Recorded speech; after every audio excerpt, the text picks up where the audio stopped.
প্রিয় দর্শক, স্বাগত জানাচ্ছি বরেন্দ্র সংবাদে। আপনাদের সাথে আছি আমি বিথি ঘোষ। শুরুতে জানিয়ে দিচ্ছি সংবাদ শিরোনাম।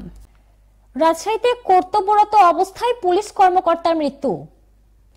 রাজশাহীতে আরাফাত রহমান কোকো স্মৃতি টি-20 ক্রিকেট টুর্নামেন্টের উদ্বোধন।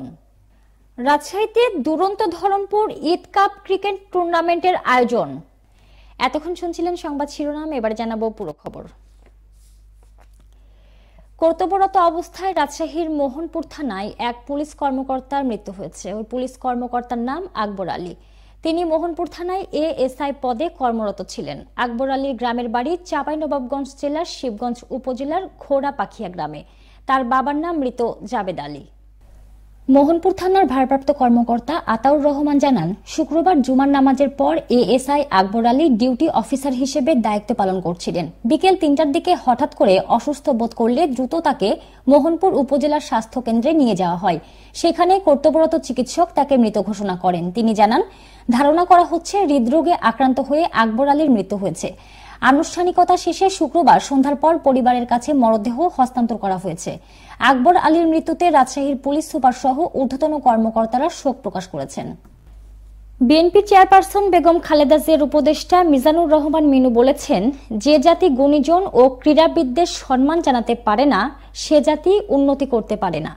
শনিবার সকালে রাজশাহী মহানগরীর বিভাগীয় স্টেডিয়ামে আরাফাত রহমান কোকো স্মৃতি টি-20 ক্রিকেট টুর্নামেন্টের উদ্বোধনী বক্তব্যে তিনি এই কথা বলেন।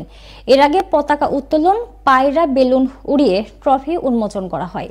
এ সময় মিনু বলেন, বাংলাদেশের ক্রীড়াঙ্গনে উন্নয়নের জন্য বিএনপি বিকেএসপি প্রতিষ্ঠা করেছিলেন। সেখানে এখন অনেকেই বরেন্দ্র খেলোয়াড় তৈরি হচ্ছে। তারা দেশের সম্মান উজ্জ্বল করছে। আরাফাত রহমান কোকো ছিলেন একজন ক্রীড়াবিদ, ক্রীড়া সংগঠক ও ক্রীড়া পৃষ্ঠপোষক। তিনি ক্রিকেট, ফুটবল সহ বিভিন্ন খেলাধুলার উন্নয়নে কাজ করে গেছেন। তার জীবদ্দশায় বাংলাদেশের ক্রীড়াঙ্গনে এক অভাবনীয় উন্নয়ন হয়েছিল। ছিল না কোনো দলীয়করণ। ভালো খেলোয়াড়রা যথাযথ মূল্যায়ন পেয়েছে বলে উল্লেখ করেন তিনি বলেন, বিএনপির ভারপ্রাপ্ত চেয়ারম্যান তারেক রহমানও খেলার উন্নয়নের কাজ করেছেন। বিএনপি আগামীতে দেশ সেবার কাজে আসার জন্য নির্বাচিত হতে পারলে রাজশাহীর খেলাধুলার উন্নয়নে আরও ব্যাপক কাজ করা হবে। এই স্টেডিয়ামের ফ্ল্যাট লাইট সংযুক্তকরণ সহ আরও স্টেডিয়াম করা হবে।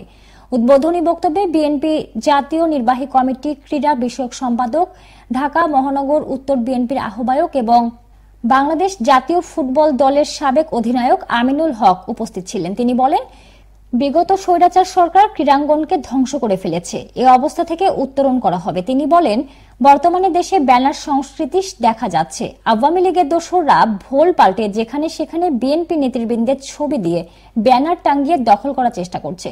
এদেরকে প্রতিহত করার আহ্বান জানান তিনি। সেই সাথে ক্রীড়াঙ্গনের উন্নয়নে বিএনপির নানা ধরনের পরিকল্পনা রয়েছে বলে উল্লেখ করে টুর্নামেন্টের উদ্বোধন ঘোষণা করেন।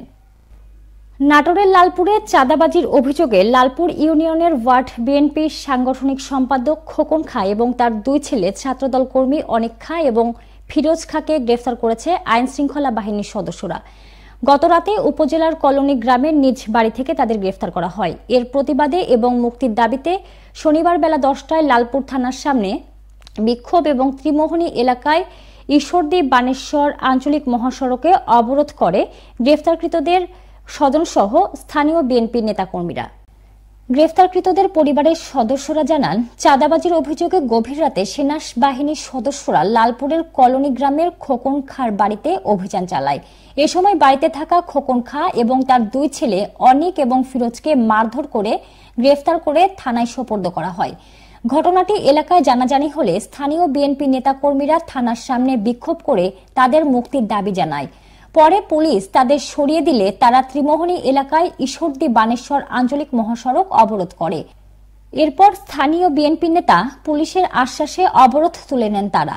এ বিষয়ে লালপুর থানার ভারপ্রাপ্ত কর্মকর্তা নুরুজ্জামান বলেন, চাঁদাবাজির অভিযোগে সেনাবাহিনী রাতে ৩ জনকে গ্রেফতার করে থানায় হস্তান্তর করেছে। সকালে তাদের মুক্তির দাবিতে তার সমর্থকেরা থানার সামনে বিক্ষোভ করতে শুরু করে।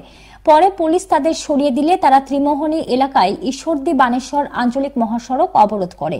পরে স্থানীয় বিএনপি নেতাদের সাথে আলোচনা করে বিষয়টির সমাধানের আশ্বাস দিলে তারা চলে যায়। রাজশাহীতে দুরন্ত ধরমপুর ঈদ কাপ ক্রিকেট টুর্নামেন্টের আয়োজন করা হয়েছে। বৃহস্পতিবার সন্ধ্যায় রাজশাহীর ধরমপুর পূর্বপাড়া এলাকায় প্লেয়ার অকশনের মধ্য দিয়ে সেশন ৭ উদ্বোধন অনুষ্ঠান শুরু হয়। এ সময় Eid cup cricket tournament player অকশনে কুরবান আলীর সভাপতিত্বে প্রধান অতিথি হিসেবে উপস্থিত ছিলেন বাংলাদেশ শ্রমিক কল্যাণ ফেডারেশন রাজশাহী মহানগরীর সভাপতি আব্দুস সামাদ। বিশেষ অতিথি হিসেবে উপস্থিত ছিলেন বাংলাদেশ ইসলামী ছাত্র শিবির রাবিশ সভাপতি মুস্তাকুর রহমান জাহিদ। এছাড়াও উপস্থিত ছিলেন বাংলাদেশ শ্রমিক কল্যাণ ফেডারেশনের সভাপতি তোফাজ্জল হোসেন তোফা, বাংলাদেশ শ্রমিক কল্যাণ ফেডারেশন মতিহার থানার সভাপতি আমিনুল ইসলাম নূর, বিশিষ্ট সমাজসেবক রমজান আলী। টুর্নামেন্টে সর্বমোট ৮টি দল ২টি গ্রুপের হয়ে অংশগ্রহণ করবে। ঈদের দিন সকাল ১১টা থেকে খেলা শুরু হবে। এ সময় প্রধান অতিথির বক্তব্যে বলেন, আমাদের এই ধরমপুর এলাকা এতটাই অবহেলিত ছিল, প্রশাসন সবসময় এই এলাকার নিরীহ মানুষকে ধরে নিয়ে গেছে, কেউ চা খেতে গেলেও ভয় পেয়েছে। তিনি আরো বলেন, এই টুর্নামেন্টের মূল উদ্দেশ্য হলো একে অন্যের প্রতি মিল বন্ধন তৈরি করা। আজ যুব সমাজ নেশায় আসক্ত হচ্ছে শুধু খেলাধুলার অভাবে।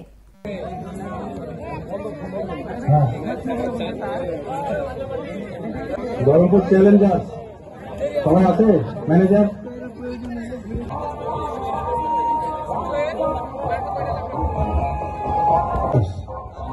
ধরমপুর রাইডার্সের দৃষ্টি আকর্ষণ করছি ম্যানেজার এবং অ্যাসিস্ট্যান্ট আপনার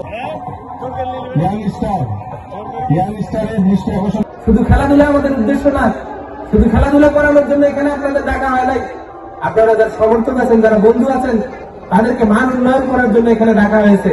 যারা নামাজ পড়েন না তাদেরকে বলতে এই কথা বলতে ডাকা হয়েছে যে আপনারা নামাজ পড়েন। যারা নামাজ পড়েন তাদেরকে এই কথা বলতে ডাকা হয়েছে যে আপনারা সমর্থক হন। যারা সমর্থক তাদেরকে এই কথা, এই মেসেজ দেওয়ার জন্য ডাকা হয়েছে যে আপনারা কর্মী হন। যারা কর্মী তাদেরকে এই মেসেজ দেওয়ার জন্য এই খেলাধুলার আয়োজন করা হয়েছে যে আপনাকে সাথী হতে হবে। যারা সাথী তাদেরকে এই মেসেজ দেওয়ার জন্য ডাকা হয়েছে যে আপনারা সাথী থেকে সদস্য হতে হবে। ভাই, শুধু খেলাধুলা করার জন্য এখানে আনা হয় নাই, শুধু খেলাধুলা করার জন্য দুনিয়াটা না। এই এত আয়োজন, এত টাকা পয়সা, এত খরচ, এগুলো সবকিছুর পেছনে ইসলামী আন্দোলন এবং ইসলামী আন্দোলনের প্রত্যেকটা জনশক্তির অবদান আছে। প্রিয় ভাইয়েরা, আপনারা জানেন কেন আসতে পারেনি? দীর্ঘ 15 বছর ফ্যাসিস্ট সরকার খুনি শেখ হাসিনা এমনভাবে গোটা বাংলাদেশকে নির্যাতন, জুলুম এবং অন্যায় শাসন পরিচালনা করার শিকার আমরা ছিলাম। বিগত 5ই আগস্ট, জুলাই বিপ্লব যাকে বলছি। এ ছিল বরেন্দ্র সংবাদে, সাথে থাকার জন্য ধন্যবাদ।